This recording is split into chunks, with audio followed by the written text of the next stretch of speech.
December 29th, 1989. The Nikkei stock index closes at 38,915, an all-time high. Tokyo is the financial capital of the world. Japanese companies dominate the global rankings. 32 of the world's top 50 companies by market capitalization are Japanese. Real estate in Tokyo is so valuable that the Imperial Palace grounds, 1.15 square kilometers, are worth more than all the real estate in California. Banks are lending at record levels. Everyone is getting rich. And the prevailing belief is that Japanese asset prices can only go up. Land values never fall. Stock prices only rise. Japan has beaten the West at capitalism. 35 years later, the Nikkei finally returned to that 1,989 peak in 2024. 35 years to break even. Real estate in Tokyo is still 70% below its 1,989 value. An entire generation bought at the top and never recovered. Retirees who invested their life savings in 1989 died before seeing their money back. This wasn't a crash. Crashes are fast, violent, painful but over quickly. This was slow death. A 35-year erosion of wealth so gradual that at first, nobody believed it was happening. And right now, the United States is following the exact same script. Record stock valuations, real estate bubble, massive debt, aging demographics, and the same belief that this time is different. Japan thought they were different too. They were wrong. This is the story of how lost decades happen, why they're more devastating than crashes, and why the US is about to learn the same lesson Japan did. Before we break down how Japan built and destroyed the largest asset bubble in modern history, you need to understand what a lost decade actually means. It's not a recession. Recessions last months, maybe 2 years. Lost decades last decades, and they're fundamentally different from crashes. When markets crash, there's a moment of clarity. October 1929, Black Monday 1987, September 2008. Prices collapse, panic ensues, then recovery begins. Crashes have a bottom. You can see it. You can buy it. Lost decades don't work that way. There's no dramatic collapse, just a slow, grinding stagnation where asset prices don't crash, but they don't grow either. Your stocks don't disappear. They just sit there, flat, for years. And the psychological damage is worse, because there's no capitulation. No moment where everyone admits it's over and starts fresh. Just an endless plateau where you watch your money do nothing while the rest of the world moves on.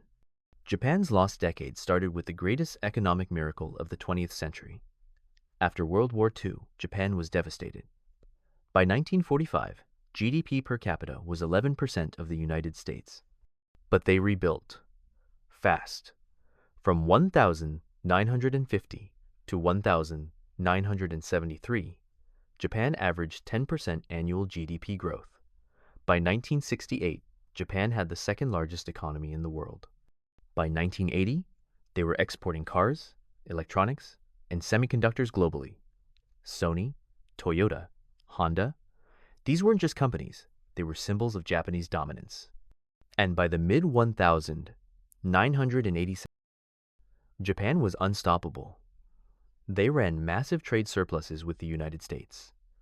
Japanese manufacturing was more efficient. Japanese products were higher quality. The model seemed perfect. Except the United States didn't like it. September 22nd, 1985. The Plaza Hotel, New York. Finance ministers from 5 countries signed the Plaza Accord. The goal was to depreciate the US dollar and appreciate the Japanese yen to correct trade imbalances. The target was 10 to 12% yen appreciation. Within 2 years, the yen went from 240 per dollar to 120 per dollar. It doubled in value. This devastated Japanese exporters. Toyota's profits dropped 35% in 1 year. And the Japanese government panicked. They couldn't let the economy slide into recession. So they did what every government does when faced with economic slowdown. They opened the monetary floodgates. The Bank of Japan slashed interest rates from 5% in 1985 to 2.5% by 1987. Money became cheap, credit became easy, and Japanese banks started lending aggressively to corporations, to real estate developers, to anyone who wanted money.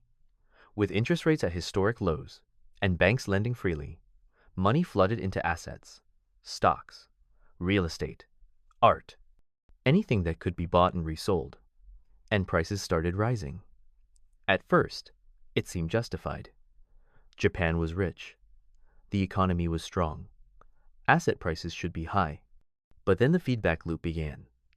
Rising prices justified more borrowing. More borrowing pushed prices higher.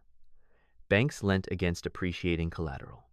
Corporations borrowed to invest in financial markets, a practice called Zytec. They weren't investing in production. They were speculating. And everyone was making money.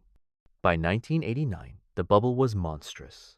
Stock prices had tripled in 4 years. The Nikkei went from 13,000 inches, 1,985, to 38,915 inches December, 1,989. The entire Japanese stock market represented 42% of global market capitalization. More than the United States, more than Europe. Japan alone was nearly half the world's stock value. Real estate was even more insane.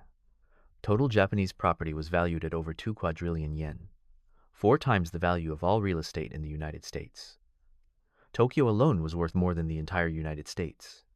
And this wasn't just Tokyo. Commercial land in the 6 major cities was up 300% from 1,985. Residential land up 180%. By 1990, the average Tokyo salary worker couldn't afford a home. You'd need to borrow for 40 years to buy a small apartment an hour outside Tokyo. And people did it anyway because everyone believed land prices would keep rising. They always had. For 40 years, Japanese property had gone up. It was a cultural belief. Land is scarce, Japan is small. Prices can only rise. Except they couldn't. By late 1989, the Bank of Japan realized they'd created a monster. Asset prices were detached from reality. Stock market PE ratios were 60 to 80 times earnings. Normal is 15. Real estate prices were so high that debt service consumed entire incomes, and inflation was starting to creep up. On Christmas Day, 1989, the Bank of Japan raised interest rates. 4 days later, the Nikkei hit its all-time high. Then it started falling. By August 1990, it had fallen to half its peak. By 1992, it was at 14,000, 60% down. But it didn't crash to zero and recover. It just stayed there, stuck between 8,000 and 20,000 for the next 20 years. Dead money. Real estate followed. Slowly. Property prices don't crash like stocks. They decline gradually. But the decline was relentless. By 2001, Tokyo residential real estate had fallen 70% from peak. Ginza land dropped to 1% of its peak value. 1%. And it never came back. Here's what makes lost decades so devastating. It's not the initial drop. It's what happens after. Japan's government tried everything. They cut interest rates to zero. They launched massive fiscal stimulus, roads, bridges, infrastructure projects. They spent trillions trying to jumpstart growth. Nothing worked. Why? Because the problem wasn't lack of stimulus. It was debt. Corporations that had borrowed against inflated real estate values were underwater. Banks that had lent against those values were holding bad loans. And everyone was trapped. Companies couldn't invest because they were servicing debt on assets now worth a fraction of what they'd paid. Banks couldn't lend because their balance sheets were loaded with non-performing loans. Consumers couldn't spend because their homes had lost value and their jobs were uncertain. Economists call this a balance sheet recession. It's when debt levels are so high that even zero interest rates don't stimulate borrowing because everyone is trying to pay down what they already owe. Japan fell into this trap and stayed there for decades. By the 2000s, Japan had pioneered every unconventional monetary policy that would later be used in the West. Zero interest rate policy, quantitative easing, massive bond purchases. Nothing produced sustained growth. GDP growth from 1991 to 2003 averaged 1.14% annually. In the 1,980 seconds, it had been 3.89%. The economy wasn't collapsing. It just wasn't growing. Wages stagnated. From their peak in 1997, real wages fell 13% by 2013. An entire generation entered the workforce in the 1,990 seconds and never saw meaningful wage growth. They called them the lost generation. People who graduated into a stagnant economy, took jobs with no advancement. lived with their parents into their 30s because they couldn't afford housing, and watched their savings earn 0% in banks for decades. The social impact was profound. Japan's fertility rate collapsed. In 1960, it was 5.76 children per woman. By 2023, it was 1.2, one of the lowest in the world. Why? Because young people couldn't afford to have children. Housing was expensive, jobs were unstable, marriage rates declined, birth rates fell, and Japan started aging fast. Today, 29% of Japan's population is over 65, the highest in the world. Fewer workers supporting more retirees, slower growth, higher debt, and no way out. This is what lost decades do. They don't just destroy wealth, they destroy futures. Now let's look at the United States in 2025 and why every warning sign from Japan 1989 is flashing red. First, stock valuations. In 1989, Japan's stock market PE ratio was 60 to 80 times earnings. Today, the US Shiller Cape ratio is 39.5. That's the cyclically adjusted price-to-earnings ratio using 10-year average earnings. The historical average is 16. The US is currently at 39.5. The only times it's been higher were 1929 before the Great Depression and 2000 before the dot-com crash. Both times, the market subsequently collapsed. Japan's PE ratio in 1989 was higher, but the US is in the same territory. Extreme overvaluation. And the justifications sound identical. Technology has changed everything. These are the same arguments Japan made in 1989. Second, real estate. In 1989, Japanese property prices tripled in 5 years. In the US, home prices have surged to all-time highs relative to median income. In major cities, homes cost 8 to 12 times median household income. Historically, the ratio is 3 to 4 times. Young Americans can't afford homes. They're locked out of the market, just like young Japanese in 1989. And the prevailing belief is the same. Home prices always go up. There's limited supply. Prices can't fall significantly. Japan believed that too. Their property market fell 70% and never recovered. Third, debt. Japan had massive corporate debt tied to inflated real estate values. In 2025, the United States has $36 trillion in federal debt. Corporate debt is at record levels. And interest rates have risen from near 0 to 5%. Companies that borrowed cheaply for years now face refinancing at much higher rates. The same trap Japan fell into. Rising rates on existing debt crushes balance sheets. And when balance sheets are crushed, growth stops. Fourth, demographics. Japan's demographic crisis started in the 1990 seconds. Fertility rates fell. The population aged. The United States is hitting the same wall.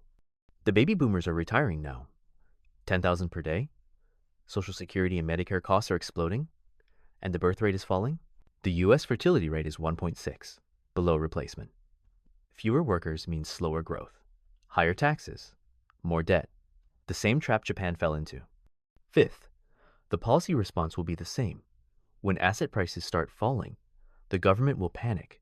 They'll cut interest rates to 0. They'll launch fiscal stimulus. Exactly what Japan did. And it won't work. Because you can't solve a debt crisis with more debt. You can't fix overvaluation by propping up prices. All you do is delay the reckoning and make the stagnation longer. Japan proved this. They threw everything at the problem. 0 rates, quantitative easing, infrastructure spending. 30 years later, they're still stuck. The US will do the same, and it will fail the same way. Because the problem isn't lack of liquidity. It's too much debt, too high valuations, and too many people who borrowed assuming prices would rise forever. Here's the pattern. When asset prices rise faster than incomes for an extended period, debt accumulates. People borrow against appreciating assets. Corporations lever up. Banks lend freely because collateral values are rising. Then something changes. Interest rates rise, growth slows, confidence cracks, and prices stop going up. They don't have to crash.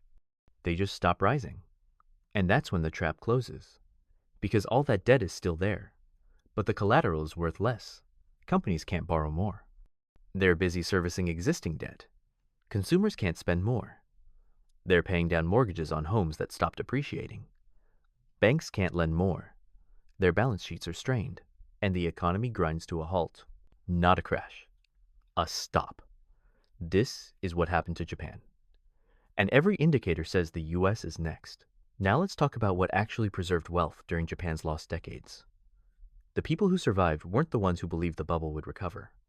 They were the ones who recognized the trap early and moved. First, those who sold near the top. In 1989, if you sold Japanese stocks at 35,000 or 38,000, you'd have locked in massive gains. If you held, you waited 35 years. The lesson is brutal. Sell at extreme valuations, even if it feels early. It's better to miss the last 10% of a bubble than to hold through a 35-year stagnation. Second, those who diversified internationally. Japanese investors who bought US stocks or European assets in the 1,990 seconds preserved wealth. The S&P 500 went from 353 inches 1,990 to over 5,000 today. That's a 14-fold increase while the Nikkei went nowhere. Diversification outside a bubble economy is survival. Third, those who held cash. In a deflationary environment like Japan's lost decades, cash holds value while assets deflate. If you held cash in 1990 and bought property in 2000, you bought at a 70% discount. Patience in a deflationary environment is wealth preservation. Fourth, those who avoided debt. Japanese individuals and companies that borrowed against inflated assets spent decades underwater. Debt that made sense at peak valuations became crushing when prices fell. The people who stayed solvent were those who didn't lever up at the top. They kept balance sheets clean, and when the stagnation hit, they weren't forced to sell at the bottom. Fifth, Japanese investors who moved wealth abroad had an exit. Those who bought US real estate, US stocks, European bonds preserved purchasing power. Because the problem with a lost decade is it's country-specific. The world didn't stop growing after 1990. The US had the 1,990 seconds boom. Europe grew, China exploded. Only Japan was stuck. And the Japanese who recognized this early moved capital out. That's the lesson for Americans now. If the US enters a lost decade, the world won't stop. Other economies will grow. The question is whether your wealth is trapped in US assets during stagnation or positioned in markets that are still growing. Here's what Americans should be watching. If stock valuations are extreme and a correction begins, don't assume it's a buying opportunity. Japan's investors thought every dip was a chance to buy. They kept buying all the way down and all the way sideways for 30 years. Extreme valuations mean extreme risk. If real estate stops appreciating, don't assume it's temporary. If the Fed cuts rates to zero and launches stimulus and the market still doesn't recover, that's the signal. You're in a balance sheet recession. Debt levels are too high, and stimulus won't work. That's when you know it's not a crash to buy. It's the start of stagnation. The United States is not guaranteed to follow Japan, but the pattern is identical. And the people who preserved wealth in Japan's lost decades didn't hope for the best. They recognized the trap early. They sold at extreme valuations. They diversified internationally. They avoided debt. And they didn't wait 35 years to break even. An entire generation lost. The script is written. The only question is whether you recognize it in time. If this changed how you see current valuations, if you understand now that lost decades are worse than crashes because there's no bottom to buy, then subscribe. Because the next video breaks down exactly what assets performed during Japan's lost decades and why diversification outside a bubble economy is the only real protection. History has the answers. I'll show you where to look.